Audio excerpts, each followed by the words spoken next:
தேனியிலேருந்து நன்னீர் கம்பெனிலேருந்து இங்கே மரிக்கந்தை இந்த வில்லேஜுக்கு வந்திருக்கிறோம். இந்த வில்லேஜில் வந்து வெங்கடாசலம் சார் வந்து நன்னீர் அனலைசர் டிவைஸ் போட்டு 4 வருஷம் ஆகுது. அவங்க 4 வருஷம் தொடர்ந்து விவசாயம் பண்ணதில் ஏற்பட்ட முன்னேற்றங்கள், பலன்கள் அதை பற்றி சொல்கிறதுக்காக சொல்லியிருந்தாங்க. இன்றைக்கி நாங்கள் வந்திருக்கிறோம். இன்றைக்கி நாம் நேரடியாக பார்த்து பேசலாம். சார் வணக்கம் சார். வணக்கம். தேனியிலேருந்து நன்னீர் கம்பெனிலேருந்து வந்திருக்கிறோம். சரி.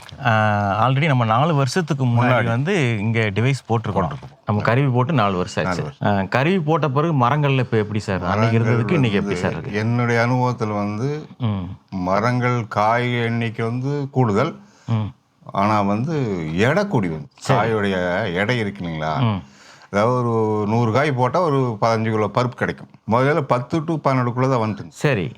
இந்த மாட்டுன்னு பின்னாடி 15 to 16, அதாவது 100 காய் எடுத்தால் 15 கிலோ பருப்பு மட்டுமே. அது தொட்டியெல்லாம் வரைங்க, தேங்காய் பருப்பு சொல்கிறோம் இல்லை, கொப்பரை, அது வந்து 15 கிலோவுக்கு மேலே தான். காரணம் வந்து உங்களுடைய கருவி தான், உறுதியாக சொல்ல முடியும். ஒன்று, இது எத்தனை வருஷத்து மரம் சார்? 30 வருஷமாச்சு. 30 வருஷமாச்சு. அப்போ 30 வருஷத்து மரத்தில் வந்து இந்த 3 வருஷம் தான் அந்த கருவி போட்ட பிறகு. ஆமாம், கருவி போட்டு 1 இயர்லேயே எனக்கு வித்தியாசம் இருந்துச்சு. நம்ம நன்னீர் எனர்ஜைசர் டிவைஸ் போட்டு எவ்வளவு நாளில் வந்து இந்த மாற்றத்தை நீங்கள் பார்க்க ஆரம்பிச்சிங்க மரத்தில் எண்ணிக்கையில்? கரெக்டாக 1 இயர் பின்னாடி. 1 இயர் இந்த வெயிட் வந்து எனக்கு கண் கூட தெரிய ஆரம்பிச்சு. அப்போ தான் நான் அனலைஸ் பண்ணேன். எப்பவுமே 13-14 தான் வரும்.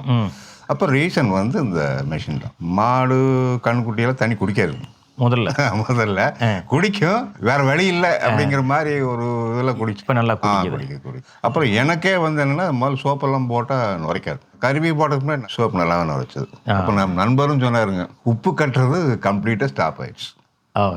மெயின் ரீசன் வந்து ட்ரிப்பில் உப்பு கட்டுறது. இப்போ ஒரு மாதத்துக்கு ஒருக்கா அந்த எண்ட் கேப் ஒரு ஏக்கரா மரம் ஒரு 50 மரம் பிடிச்சி ஒரு வால் வச்சுருப்போமா, அது வந்து க்ளீன் பண்ணாமல் இருந்தோம்னு வைங்க, காட்டு வாசல் பக்கம் வந்து லாக் ஆகிக்கும். சரி.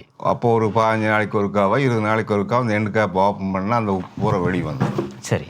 இப்போ நான் அந்த வேலையே இல்லை. சமீபத்தில் ஒரு வருஷத்துக்கு முன்னாடி தான் இப்போ கிணத்துல தண்ணிக்கு போய் ஓப்பன் பண்ணல, உப்பே வரலிங்க.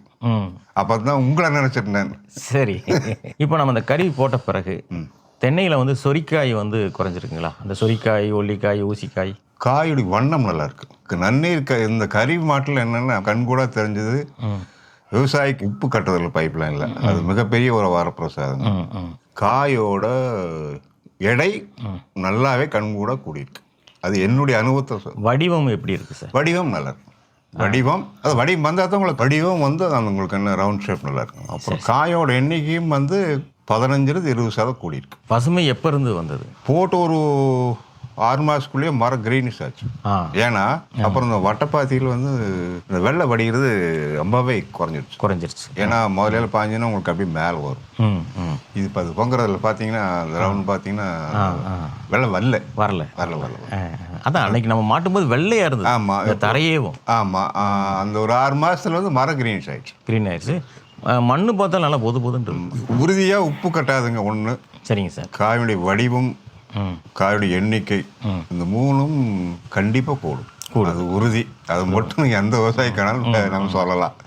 இந்த கருவி வந்து உங்களுக்கு என்ன உப்பு தண்ணிக்கு ரொம்ப பெஸ்ட். எடை கூடுதல், காயினுடைய எண்ணிக்கை கூடுறது, அது வரக்கூடிய சொட்டு நீர் பைப்பில் உப்பு படிக்கிறது நல்லாவே குறைஞ்சிடும். அடைப்பு இல்லைன்னு அடைப்பு வந்து அதிகப்படியான உப்பு படிக்கிறது. தென்னை பொறுத்த வரைக்கும் ஒரு 6 மாதம் ஆகும். ஆனால் தான் நமக்கு கண் கூட தெரியும் அதுல மாற்றம் வருது. இந்த கருவினால வந்து மரத்துல வந்து வளர்ச்சியில ஈல்டுல மாற்றம் தெரிய ஆரம்பிக்கிறதுக்கு 6 மாசம் ஆகுது. இப்போ புல் இதெல்லாம் போட்டிருக்கீங்களா சார் மாட்டுக்கு? இந்த தண்ணியில புல் போட்டிருக்கோம். அது எப்படி இருக்கு சார்? அது நல்லா இருக்கும். அது ஸ்ப்ரிங்க்லர் மாதிரி மாட்டிங்க. முதல்ல என்ன ஆகும்னா அந்த ஸ்ப்ரிங்க்லர் வழியை விழுந்தா அது கறி போகும்.